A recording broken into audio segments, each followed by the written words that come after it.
Student, एक बार फिर से आपका स्वागत है हमारे यूट्यूब चैनल में।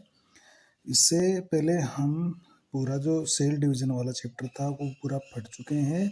इसमें हम इंटरफेज को और समसूत्री विभाजन और अर्धसूत्री विभाजन को कम्प्लीटली पढ़ चुके हैं। और अभी इस वीडियो में हम पढ़ रहे हैं समसूत्री विभाजन। जो अर्धसूत्री विभाजन, जो दो मुख्य कोशिका विभाजन होते हैं, उसमें क्या फ़र्क है या उनमें अपन अंतर या डिफरेंस देखेंगे। इसके बाद में हम जो तीसरे प्रकार का एक और विभाजन होता है असूत्री विभाजन, उसको भी हम देखने वाले हैं।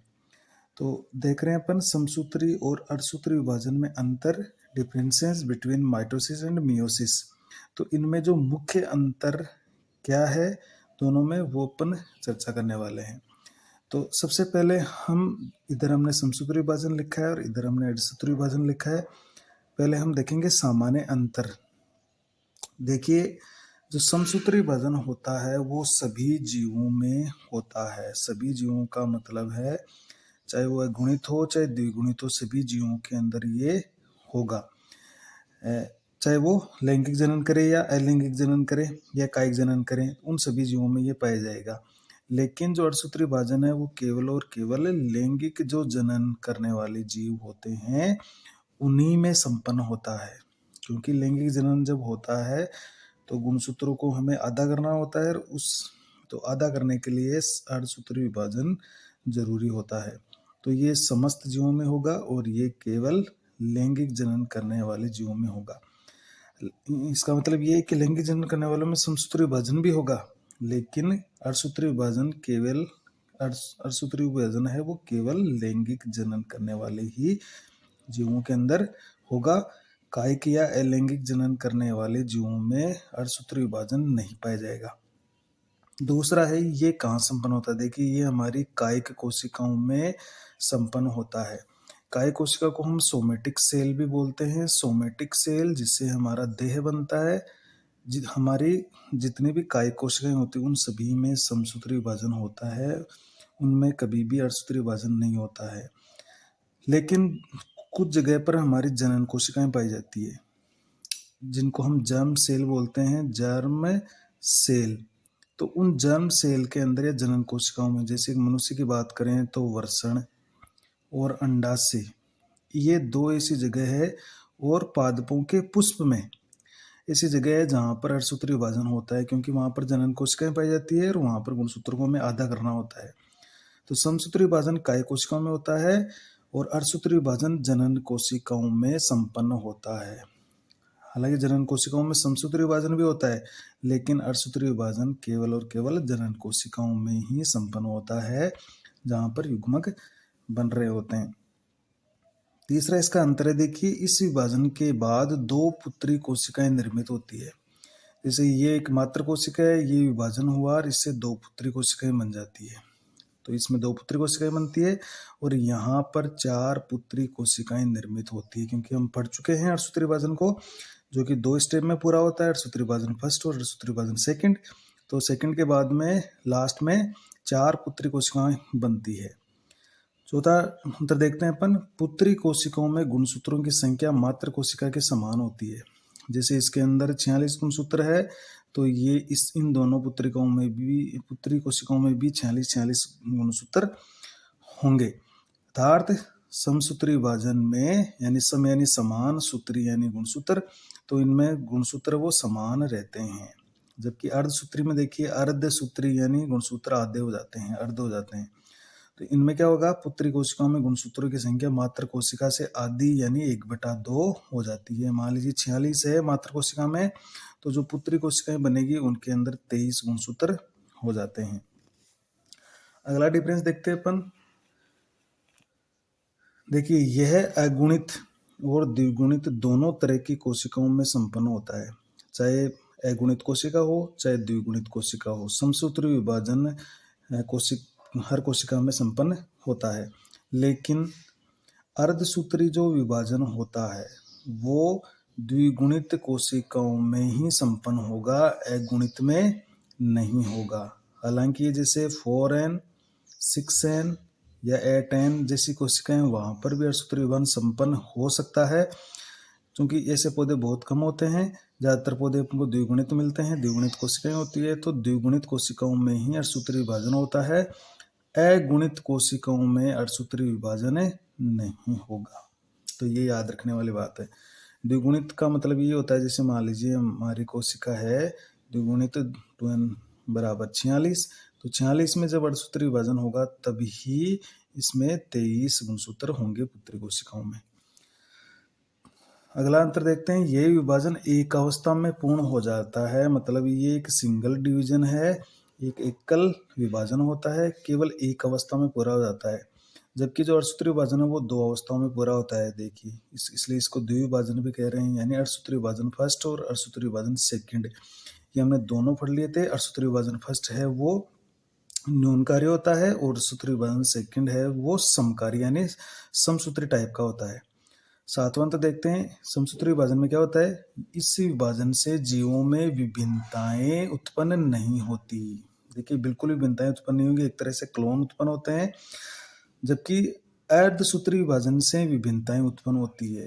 ये विभिन्नताएं क्यों उत्पन्न होगी, क्योंकि अर्धसूत्री विभाजन की जो प्रोफेज फर्स्ट की पेकाइटीन अवस्था होती है, उस पेकाइटीन अवस्था की नॉन सिस्टर क्रोमेटिड में जीन विनिमय हो जाता है और जीन विनिमय से गुण बदल जाते हैं, जीन बदल जाते हैं और विभिन्नताएं उत्पन्न होती है। तो उसका कारण ये है अर्धसूत्री विभाजन का, पेकाइटीन अवस्था में जीन विनिमय।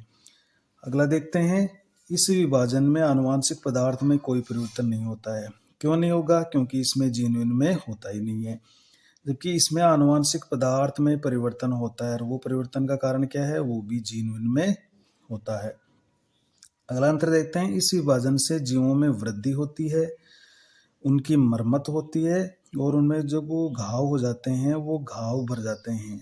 तो हम देखते हैं कि जब चोट लगती है चाहे पौधे पर या किसी जंतु पर, शरीर पर, तो धीरे धीरे वो घाव भरने लगते हैं। तो समसूत्री विभाजन के कारण वहां पर ऐसा हो रहा है। कुछ जीव है वो पहले छोटे होते हैं, फिर धीरे धीरे बढ़ने लगते हैं, उनकी वृद्धि होने लगती है, विकास होने लगता है, तो उसका कारण भी समसूत्री विभाजन है। फल है वो छोटे होते हैं फिर बढ़ने लगते हैं, और हम भी देखते हैं कि पौधे या जीव जंतु वो लगातार अपनी लंबाई में बढ़ते रहते हैं, तो वहां पर समसूत्री विभाजन होता है।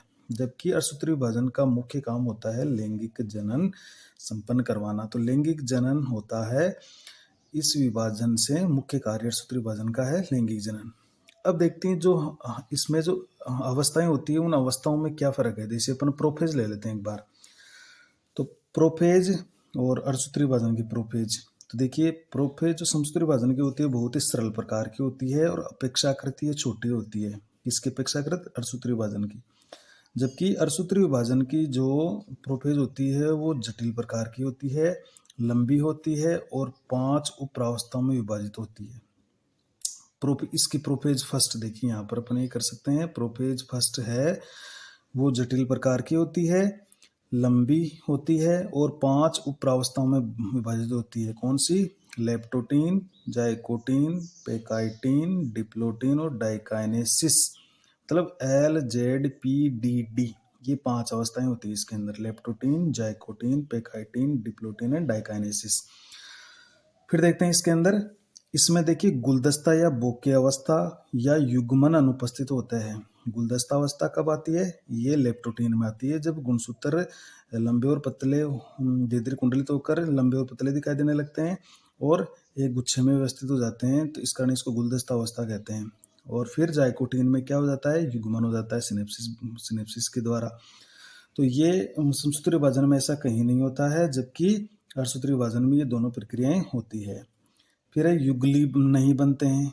युगली का मतलब है समजात गुणसूत्रों के जोड़े। जैसे ये एक गुणसूत्र है तो इस तरह से दूसरा इसके साथ गुणसूत्र है वो जोड़ा बना लेता है, ये एक समजात गुणसूत्रों का जोड़ा हो गया, इसे हम कह रहे हैं युगली। इस जोड़े को हम कह रहे हैं युगली और युगली के निर्माण की प्रक्रिया को हम कहते हैं सिनेप्सिस। तो अर्धसूत्री विभाजन में दोनों प्रक्रियाएं संपन्न होती है, युगली इसमें नहीं बनते हैं जबकि युगली इसमें बनते हैं। इसमें देखिए जीन विनिमय, क्रॉसिंग ओवर और काइजमेटा नहीं बनते हैं, तो बिल्कुल यहाँ पर नहीं बनेंगे समसूत्री विभाजन में, जबकि अर्धसूत्री विभाजन में क्रॉसिंग ओवर यानी जीन विनिमय भी होगा और काइजमेटा भी बनते हैं। काइजमेटा जितनी जगह पर बनते हैं उससे ये सिद्ध होता है कि उतनी ही जगह पर जीन विनिमय होता है। अगला इसमें अंतर देख लेते हैं मेटाफेज अवस्था का। देखिए मेटाफेज में क्या होता है, समसूत्री विभाजन में मेटाफेज जो अवस्था आती है उसमें गुणसूत्र मध्य पट्टिका पर व्यवस्थित होते हैं, यानी मेटाफेज प्लेट पर। तो जब गुणसूत्र मेटाफेज प्लेट पर व्यवस्थित हो जाते हैं तो गुणसूत्र जो बिंदु होता है सेंट्रोमेर वो मध्य पट्टिका की ओर होता है और भुजाएं ध्रुवों की ओर होती है। देखिए इस तरह से होता है, भुजाएं तो आपको मिलेगी ध्रुवों की ओर इस तरह से और इस तरह से, और गुणसूत्र बिंदु होगा मध्य पट्टिका की ओर, इस तरह से व्यवस्थित होंगे। जबकि यहाँ पर जो मेटाफेज फर्स्ट होती है उसमें ये क्रम विपरीत होता है, यानी गुणसूत्र बिंदु तो होगा आपका ध्रुवों की ओर और भुजाएं होगी मेटाफेज पट्टिका की तरफ, यानी इस तरह से ये व्यवस्थित हो जाएंगे, इस तरह से व्यवस्थित हो जाएंगे। देखिए इस तरह से गुणसूत्र व्यवस्थित होंगे, जिसमें गुणसूत्र जो बिंदु है वो तो होगा ध्रुवों की तरफ और भुजाएं होगी वो मेटाफेज प्लेट की तरफ, यानी मध्य पट्टिका की तरफ होगी। तो ये इनमें मुख्य डिफरेंस है मेटाफेज अवस्था में। फिर अपन देख लेते हैं एनाफेज का एक फर्क देख लेते हैं कि एनाफेज में क्या होता है। देखिए एनाफेज जो होती है समसूत्री विभाजन की, उसमें गुणसूत्र बिंदु का विभाजन होता है। मतलब ये जैसे एक गुणसूत्र है दो अर्ध गुणसूत्र वाला, इसका विभाजन हो जाता है गुणसूत्र बिंदु का, तो रिजल्ट क्या निकलता है कि दोनों अर्ध गुणसूत्र है वो अलग अलग हो जाते हैं। तो गुणसूत्र बिंदु का विभाजन होता है, लेकिन यहाँ पर देखिए गुणसूत्र बिंदु का विभाजन एनाफेज फर्स्ट में नहीं होता है। एनाफेज फर्स्ट में क्या होता है, जैसे ये गुणसूत्रों का जो समजात गुणसूत्रों का जो जोड़ा है बस वो जोड़ा ही अलग अलग होता है, यानी गुणसूत्र ही एक तो ये हो गया और ये एक गुणसूत्र अलग हो गया, यानी गुणसूत्र बिंदु का विभाजन नहीं होगा, केवल गुणसूत्रों का ही पृथक्करण होता है। और रिजल्ट ये क्या निकलता है कि गुणसूत्र 1/2 हो जाते हैं पुत्री कोशिकाओं में। तो ये यहाँ पर बहुत बड़ी विशेषता है कि एनाफेज फर्स्ट में गुणसूत्र बिंदु का विभाजन नहीं होता है और उसी से गुणसूत्र आधे हो जाते हैं। फिर देखिए टेलोफेज अवस्था आती है। टेलोफेज में क्या होता है, इसमें केंद्रक झिल्ली और केंद्रिका पुनः प्रकट हो जाती है, क्योंकि टेलोफेज का एक प्रमुख लक्षण है ये। जबकि टेलोफेज फर्स्ट में अनुपस्थित भी हो सकती है, जरूर नहीं है कि केंद्रक झिल्ली और केंद्रिका वापस प्रकट हो, कभी कभार ये अनुपस्थित भी रहती है, प्रकट भी नहीं होती है।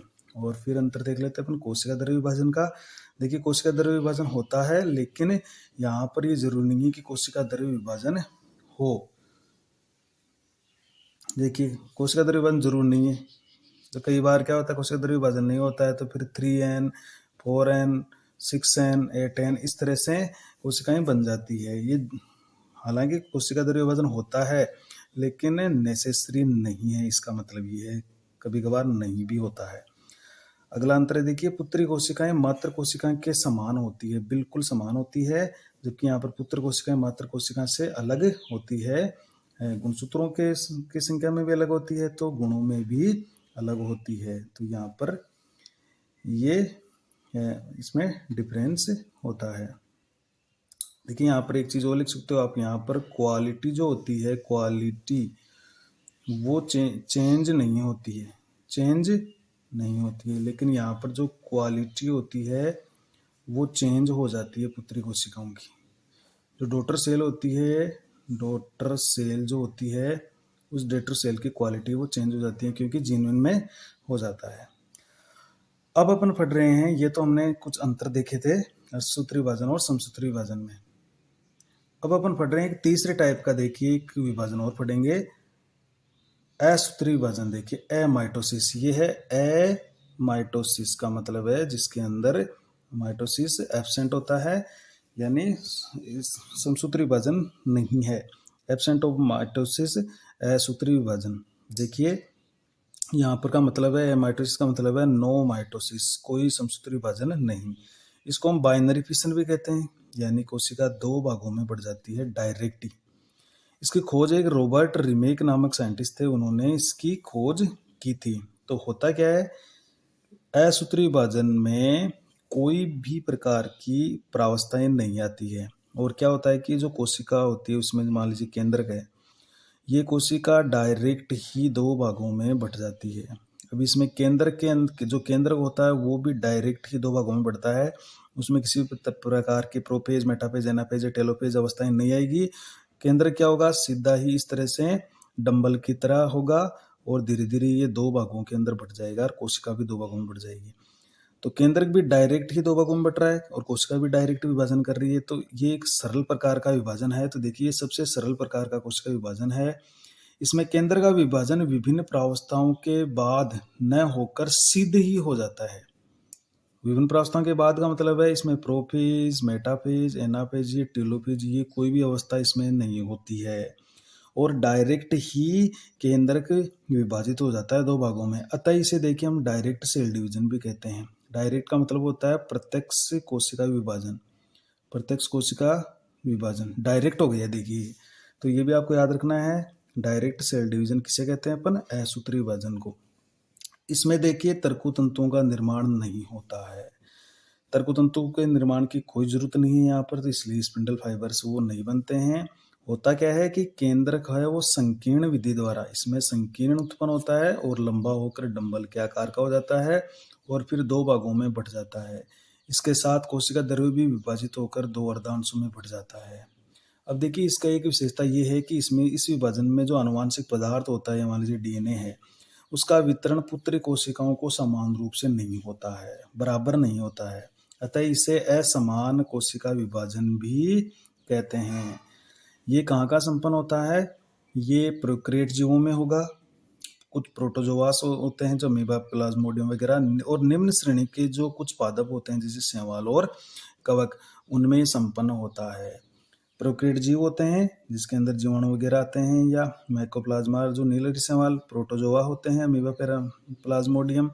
निम्न श्रेणी के जो पादप होते हैं शैवाल और कुछ कवक, जैसे यीस्ट कवक है, शैवाल है, कुछ कवक शैवाल, उनमें भी ऐसा देखने को मिलता है। तो होता क्या है, मान लीजिए ये एक कोशिका है, इसके अंदर ये इसका केंद्रक है। तो ये किस तरह से वजन करेगा? ये केंद्रक है वो डायरेक्ट ही इस तरह से संकीर्ण होकर लंबा हो जाएगा और इसमें इस तरह से संकीर्ण पैदा हो जाएगा और धीरे धीरे ये केंद्रक है वो इस तरह से दो भागों में बट जाएगा डायरेक्ट ही, और फिर धीरे धीरे कोशिका भी दो भागों में बट जाएगी और ये एक कोशिका दो भागों में बट जाती है। तो इस तरह से ये जो केंद्रक होता है, न्यूक्लियस जो होता है, ये डायरेक्ट ही बिना प्रोफेज, मेटाफेज, एनाफेज के सीधे ही विभाजित हो रहा है। देखिए खांच उत्पन्न करके, और इसलिए इसको डायरेक्ट सेल डिवीजन भी बोल रहे हैं। तो ये निम्न श्रेणी के जो जीव होते हैं उनमें संपन्न होता है, क्योंकि इसमें समय कम लगता है और फटाफट कोशिका दो भागों में बटकर जनन कर लेती है। इसी तरह से जैसे मुकुलन होता है ईस्ट के अंदर, तो मुकुलन के अंदर क्या होता है? एक बड उत्पन्न होता है। इस बड भी ये माइटोसिस विधि के द्वारा इसमें कुछ कोशिका पदार्थ और आनुवंशिक पदार्थ चला जाता है और ये बड फिर बड़ा होकर इससे अलग होकर एक नया जीव बना लेता है। तो मुकुलन में भी ये स्थिति देखने को मिलती है। इसके अलावा विखंडन जो होता है, विखंडन, उसमें भी इस विधि कोशिका विभाजन द्वारा जनन होता है। तो कुछ अलैंगिक जनन की विधियां होती है, विखंडन और मुकुलन वगैरह, तो उनमें असूत्री विभाजन द्वारा ये जनन होता है। तो इस वीडियो में हमने असूत्री और समसूत्री विभाजन में फर्क और असूत्री विभाजन जो तीसरे टाइप का कोशिका विभाजन होता है उसकी हमने चर्चा की है। नेक्स्ट वीडियो में हम इसी कोशिका विभाजन पार्ट से कुछ महत्वपूर्ण प्रश्नों की चर्चा करेंगे। Thank you.